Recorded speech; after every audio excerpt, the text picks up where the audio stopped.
हिंदी प्रज्ञा channel पर स्वागत है। हम पढ़ रहे हैं सर्वनाम। इससे पहले हमने पदभेद देखे थे। पदभेद में संज्ञा जो है हमने देख ली थी। अब दूसरा टॉपिक हमारा सर्वनाम का आता है। तो सर्वनाम की परिभाषा क्या होती है? वे शब्द जो संज्ञा के स्थान पर किसी प्राणी या वस्तु के लिए प्रयुक्त होते हैं उन्हें सर्वनाम कहते हैं। सीधे शब्दों में कहें तो वे शब्द जो संज्ञा के स्थान पर काम आते हैं उन्हें सर्वनाम कहते हैं। और संज्ञा के ये नोट हमने इसलिए लिखा है क्योंकि संज्ञा के पुनरुक्ति दोष से बचने के लिए। पुनरुक्ति दोष क्या होता है कि एक ही बात जब हम किसी व्यक्ति का नाम बार बार लेते हैं, जैसे कि राम जा रहा है, राम खाना खा रहा है, वो खा रहा है, तो इस पुनरुक्ति दोष से बचने के लिए बार बार संज्ञा शब्द के आने के दोष से बचने के लिए सर्वनाम शब्दों का प्रयोग होता है। अब देखते हैं सर्वनाम के भेद। सर्वनाम के भेद कितने होते हैं? सर्वनाम के 6 भेद होते हैं।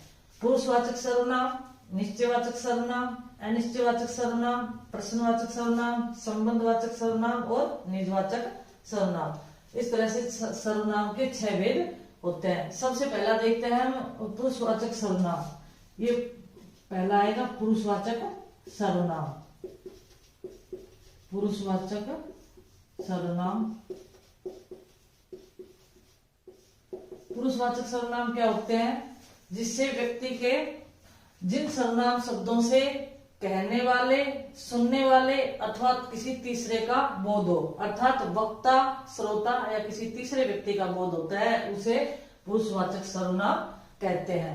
वक्ता का अर्थ कहने वाला, श्रोता अर्थात सुनने वाला, और कोई तीसरा जब 2 व्यक्ति आपस में किसी तीसरे की बात कर रहे हो तो वह अन्य के अंतर्गत आता है। और इसी आधार पर पुरुषवाचक सर्वनाम के 3 भेद है। पहला है उत्तम पुरुषवाचक सर्वनाम।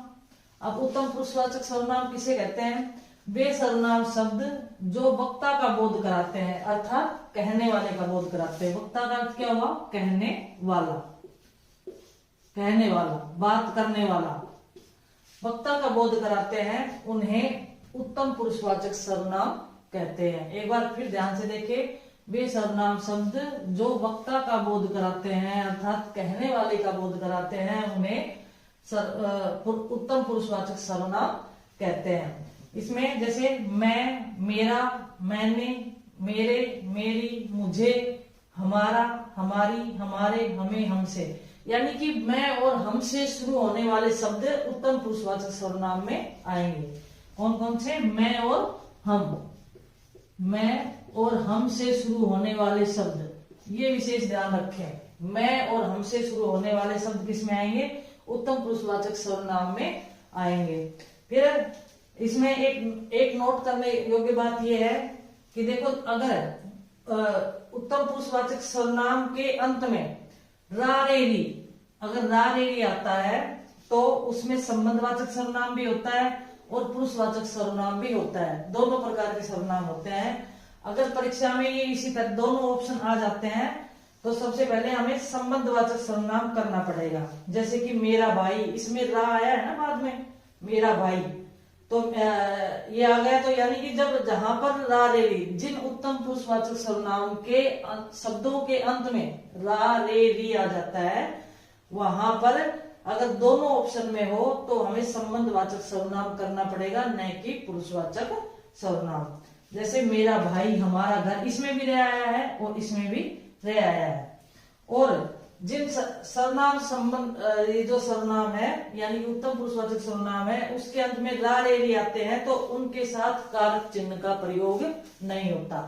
ये विशेष बात ध्यान रखें कि ऐसे सर्वनाम शब्द जिनके अंत में, जैसे मेरा भाई, इसमें सर्वनाम, इसमें कारक चिन्ह का प्रयोग नहीं है ना, और इसी तरह से हमारा घर है, इसमें भी कारक चिन्ह का प्रयोग नहीं है। तो ये विशेष बात नोट कर लें कि जो उत्तम पुरुषवाचक सर्वनाम होते हैं उनमें शब्दों के अंत में अगर रा रे री आते हैं तो कारक चिन्ह का प्रयोग नहीं होता। अब दूसरा देखते हैं मध्यम पुरुषवाचक सर्वनाम। दूसरा है मध्य पुरुषवाचक सर्वनाम। इसकी परिभाषा होगी वे सर्वनाम शब्द जो श्रोता का बोध कराते हैं। श्रोता का क्या अर्थ हुआ? सुनने वाला।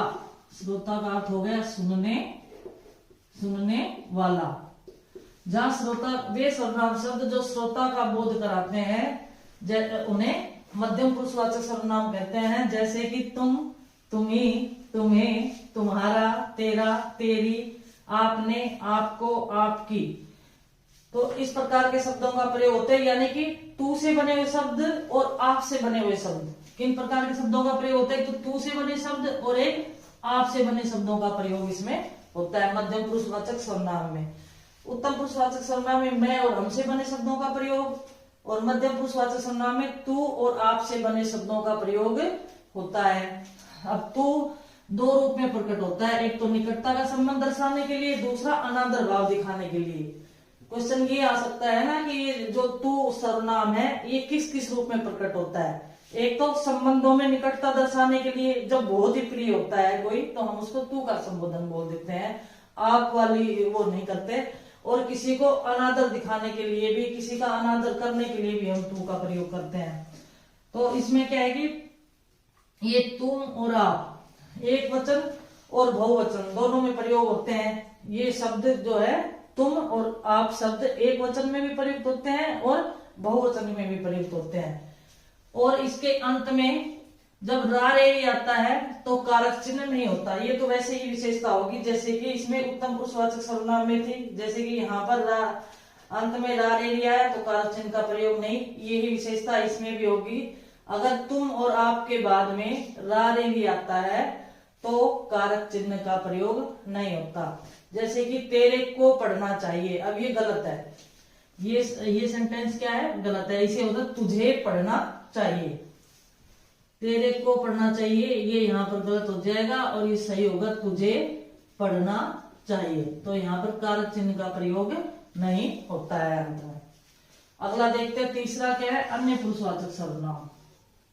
तीसरा अन्य पुरुषवाचक सर्वनाम वे सर्वनाम शब्द जो व्यक्ति के तटस्थ रूप का बोध कराते हैं। तटस्थ रूप का अर्थ यानी कि जब कोई दो व्यक्ति बात कर रहे हैं तो जो बात कर रहा है वो वक्ता, जो सुन रहा है वो श्रोता, और जब किसी तीसरे के बारे में बात कर रहे हैं तो वह अन्य हो गया। अर्थात तटस्थ रूप का अर्थ हो गया कि जो वहां पर स्थित नहीं है, अर्थात अन्य, कोई तीसरे रूप का बोध कराते, तटस्थ रूप का बोध कराते या किसी और का या अन्य का बोध कराते हैं, उन्हें क्या कहते हैं? अन्य पुरुषवाचक सर्वनाम कहते हैं। जैसे वह, वे, उन, उन्हें, उनका, उन्होंने, उसका, उसकी आदि। अर्थात वे से, वह से या वे से बने शब्द और उन से बने शब्द। अन्य पुरुषवाचक सर्वनाम में वह और उन से बने शब्द या वे और उन से बने शब्द अन्य पुरुषवाचक सर्वनाम में आएंगे। जैसे कि वह पढ़ रहा है, ये उदाहरण। दूसरा, वे खेल रहे हैं। तीसरा, उसने पढ़ाई की। यानी कि वह, वे या उससे बने शब्द, ऊ से बने शब्द इसके अन्य पुरुषवाचक सर्वनाम में आएंगे। अब इन शब्दों से हम पहचान कर सकते हैं कि किस प्रकार के शब्द आएंगे तो कौन सा इसका भेद है। उत्तम पुरुषवाचक सर्वनाम में मैं और हम से बने हुए शब्द आते हैं। मध्यम पुरुषवाचक सर्वनाम में तू और तुम से, यानी कि तू, तुम या आप, तुम या आप से बने शब्द आते हैं। और अन्य पुरुषवाचक सर्वनाम में वह और वे, वह वे का तो प्रयोग होता ही है और उनका प्रयोग, उनसे बने हुए शब्द आते हैं, उन्हें अन्य पुरुषवाचक सर्वनाम कहते हैं। तो एक बार फिर देखते हैं, आज हमने शुरू किया है सर्वनाम। सर्वनाम का शाब्दिक अर्थ होता है सबका नाम। सर्वनाम की परिभाषा क्या होगी? वे शब्द जो संज्ञा के स्थान पर किसी प्राणी या वस्तु के लिए प्रयुक्त होते हैं उन्हें सर्वनाम, उन्हें क्या कहते हैं? सर्वनाम कहते हैं, उन्हें सर्वनाम कहते हैं। अब संज्ञा के पुनरुक्ति दो, अब सर्वनाम का प्रयोग क्यों किया जाता है? क्या जरूरी है कि सर्वनाम का प्रयोग किया जाए? तो इसलिए कहा है कि संज्ञा के पुनरुक्ति दोष से बचने के लिए, बार बार संज्ञा शब्द का प्रयोग नहीं हो, उससे बचने के लिए सर्वनाम शब्दों का प्रयोग होता है। सर्वनाम के 6 भेद होते हैं। सर्वनाम के कितने भेद होते हैं? 6। पुरुषवाचक सर्वनाम, निश्चयवाचक सर्वनाम, अनिश्चयवाचक सर्वनाम, प्रश्नवाचक सर्वनाम, संबंधवाचक सर्वनाम और निजवाचक सर्वनाम। 6 भेद होते हैं। पहला है पुरुषवाचक सर्वनाम। अब पुरुषवाचक सर्वनाम की परिभाषा क्या होगी? जिन शब्दों से या जिन सर्वनाम शब्दों से वक्ता, श्रोता अथवा किसी तीसरे का या अन्य का बोध हो उन्हें पुरुषवाचक सर्वनाम कहते हैं। जिन सर्वनाम शब्दों से वक्ता, श्रोता या अन्य का बोध हो, अन्य का बोधो, बोधो, उसे पुरुषवाचक सर्वनाम कहते हैं। पुरुषवाचक सर्वनाम के 3 भेद होते हैं, उत्तम पुरुषवाचक सर्वनाम, मध्य पुरुषवाचक सर्वनाम और अन्य पुरुषवाचक सर्वनाम। पहला हमने देखा उत्तम पुरुषवाचक सर्वनाम, वे सर्वनाम शब्द जो वक्ता का बोध कराते हैं अर्थात कहने वाले का बोध कराते हैं, उन्हें उत्तम पुरुषवाचक सर्वनाम कहते हैं। और ये मैं और हमसे बने शब्द होते हैं। विशेष बात ये याद रखनी है हमें कि रा रे री, जिन सर्वनाम शब्दों के अंत में रा रे री का प्रयोग होता है तो वो संबंधवाचक पुरुषवाचक सर्वनाम तो वो है ही, लेकिन अगर ऑप्शन में संबंधवाचक भी है तो पहले संबंधवाचक सर्वनाम आएगा, पुरुषवाचक नहीं आएगा। जैसे कि मेरा भाई, हमारा घर, इसमें रह बाद में आया है, इसमें भी रह बाद में है, तो ये इसमें क्या आएगा, संबंधवाचक आएगा, न कि पुरुषवाचक सर्वनाम। और जिन शब्दों के अंत में रा रे री का प्रयोग होता है वहां पर कारक चिन्ह का प्रयोग नहीं होता, ये विशेष बात आपको याद रखनी है। दूसरा है मध्यम पुरुषवाचक सर्वनाम, वे सर्वनाम शब्द जो श्रोता अर्थात सुनने वाले का बोध कराते हैं उन्हें मध्यम पुरुषवाचक सर्वनाम कहते हैं। जैसे कि तुम, तुम्ही, तुम्हें, तुम्हारा, तेरा, तेरी, आपने, आपको, आपकी आदि शब्द आते हैं। इसमें यानी कि तुम और आप से शुरू होने वाले शब्द मध्यम पुरुषवाचक सर्वनाम में आएंगे। किसमें? तुम और आप से शुरू होने वाले शब्द किसमें आएंगे? मध्यम पुरुषवाचक सर्वनाम में आएंगे। जैसे कि ये जैसे ये तुम, तेरा, ये हो ही गए। और फिर ये प्रयोग कहाँ पर होते हैं? तुम और आप शब्द का प्रयोग कहाँ होता है? एक वचन और बहुवचन दोनों में ये प्रयोग होता है इसका। और अगर अंत में रा रे री आते हैं तो कारक चिन्ह का प्रयोग नहीं होता। उदाहरण लिखा था मैंने कि जैसे तेरे को पढ़ना चाहिए, यहाँ पर रे आ गया, तेरे में रे आ गया यहाँ पर, और यहाँ पर अगर हमने सर्वनाम कारक चिन्ह लगा दिया तो ये वाक्य हो गया हमारा गलत। और इसमें कुछ से अशुद्धि कैसी है? तो सर्वनाम संबंधी अशुद्धि है इसमें। और इसमें इसलिए इसको तुझे पढ़ना चाहिए, ये वाक्य आना कैसे चाहिए? शुद्ध वाक्य तुझे पढ़ना चाहिए, न कि तेरे को पढ़ना चाहिए, ये हो जाता है गलत। फिर तीसरा है अन्य पुरुषवाचक सर्वनाम, वे सर्वनाम शब्द जो व्यक्ति के तटस्थ रूप का बोध कराते हैं अर्थात व्यक्ति किसी अन्य व्यक्ति का बोध कराते हैं या तीसरे व्यक्ति का बोध कराते हैं। जब दो व्यक्ति बातचीत में सम्मिलित नहीं है और किसी तीसरे की, किसी अन्य की बात हो रही है तो वहां अन्य पुरुषवाचक सर्वनाम होता है। ये इनके लिए किन शब्दों का प्रयोग होता है? वह या वे से बने शब्दों का प्रयोग और उन से बने शब्दों का प्रयोग, उनका, उन्होंने, उसका, उसकी, इस तरह के बने शब्दों का प्रयोग अन्य पुरुषवाचक सर्वनाम में होता है।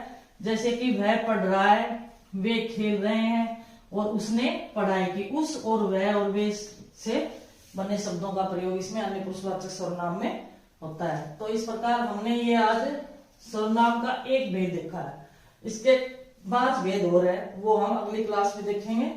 सभी को धन्यवाद, अच्छे से समझना, आप इसके नोट्स बनाते चलना, और कुछ नहीं समझ में आए तो कमेंट्स बॉक्स में लिखकर बताना।